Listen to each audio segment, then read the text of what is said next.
I never thought a simple joke about night rounds on my ranch would turn into a full-blown feud with my neighbor, a man who'd lived on that land longer than anyone else and carried a reputation for being blunt, fearless, and impossible to impress. But the moment I said, "If you agree, I'll come every night," and he stared at me with that unflinching look and replied, "Show me, don't talk," everything spiraled into a mess that I'm still trying to wrap my head around. I need you to tell me, was I wrong for what I did? Or did I just finally stand up for myself after being pushed too far? It all started a few months back. I'd taken over my family ranch when my dad got too old to manage the long days and the endless maintenance. We'd always been known for being reliable neighbors, people you could count on during storms, fires, or any emergency. But running a ranch isn't easy, and honestly, I was still learning. Our closest neighbor was a man named Chayton, an older Apache rancher whose land bordered ours for miles. He was respected, quiet, and intimidating, in the way people are when they speak little but seem to notice everything. My dad always said, "If you ever need help, that's the man you want on your side. But don't waste his time." I remembered those words every time. I saw him working along the fence line with that calm, steady rhythm, like he'd been born doing it. The trouble began when a section of the fence separating our properties started coming loose. I'd noticed it during my rounds, but every time I tried to patch it up, something else seemed to go wrong. A storm would hit, or a cow would lean on it, or I'd realize a post was rotted deeper than I thought. Chayton had mentioned it once, in his usual understated way, saying, "Fence is talking, you should listen." I took that as a warning, and I did try to fix it, but things kept slipping through the cracks, especially when the ranch workload piled up. Then one night, one of his horses wandered onto my land. Thankfully, nothing happened to it. But he came over the next morning, calm, but clearly annoyed, and asked what I planned to do about the fence. I tried to lighten the mood, maybe stupidly, by saying, "Hey, if you agree, I'll come every night to check it. Make it part of my routine." I meant it as a promise, as in I'd be committed. But he didn't laugh. He just stared at me, that unreadable gaze of his, and said, "Show me, don't talk." It wasn't aggressive, but it hit like a challenge, like he didn't believe I was capable of following through. So I did. I went out that night, and the next, and the next. Every evening after finishing the day's work, I'd grab my flashlight and walk the fence line in the dark, checking every post, every wire, every section that had given me trouble. It was exhausting, honestly.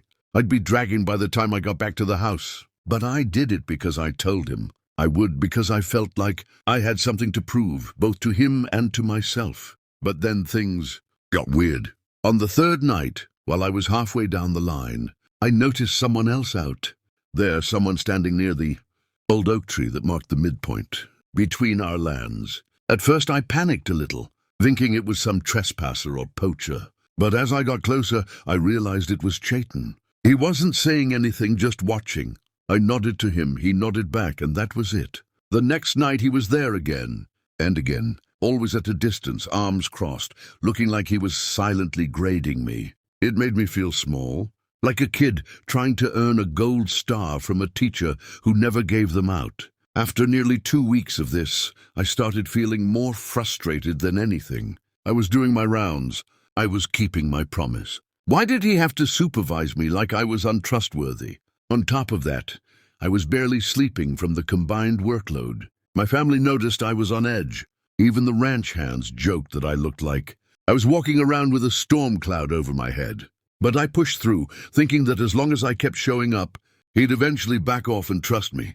So that's the situation I was in, tired, annoyed, and feeling like I was being judged every single night. Before I tell you what happened next, what I actually ended up doing, I want you to pause and tell me, what would you have done in my place? Would you have kept going, or would you have confronted him about watching you like that? Let me know, because I really want to know if I overreacted. Anyway, on the 15th night, I finally snapped.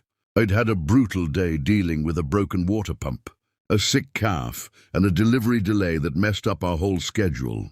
By the time I reached the fence line, I was running on fumes. And sure enough, there he was again under the oak tree, standing like some silent judge in the moonlight. Something in me just cracked. I walked up to him, not aggressively, just tired and fed up, and said, "Look, I appreciate that you care about the fence, but I'm doing my best. I said I'd come out every night, and I have. Isn't that enough? Why do you have to watch me, like I'm going to mess up?" For a moment, he didn't say anything. Then he sighed and said, "You think I'm watching you. I'm watching the fence. You're tired. You're missing things." That annoyed me even more. "I'm not missing things," I shot back. "I've fixed every issue. I've replaced posts, tightened wire, everything."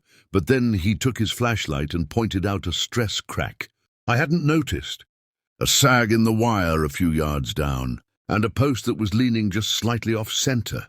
He said, "You're working hard, but hard doesn't mean right." That stung, because he wasn't wrong. I had been tired. I had been rushing, but hearing it phrased like that made me feel incompetent. I told him, "Look, I can't do this every night forever. I've got a whole ranch to run." And that's when he surprised me. He said, "I know. That's why I've been here, to help you see what you were missing. You said you would come every night. I came too. It was the first time. I realized he wasn't supervising me. He was trying to mentor me in his own quiet, uncomfortable way. I'd mistaken guidance for judgment. We ended up spending that night walking the fence together. He showed me tricks my dad never taught me, how to spot pressure lines, how to test the ground for rot just by tapping with a boot heel, how to reinforce weak points before they became problems. By sunrise, we'd repaired the last section properly. I was exhausted but weirdly proud. He nodded once, the closest thing to approval I think he ever gave, and said, "Now it will hold." In the days that followed, he didn't show up at the fence anymore. He didn't need to.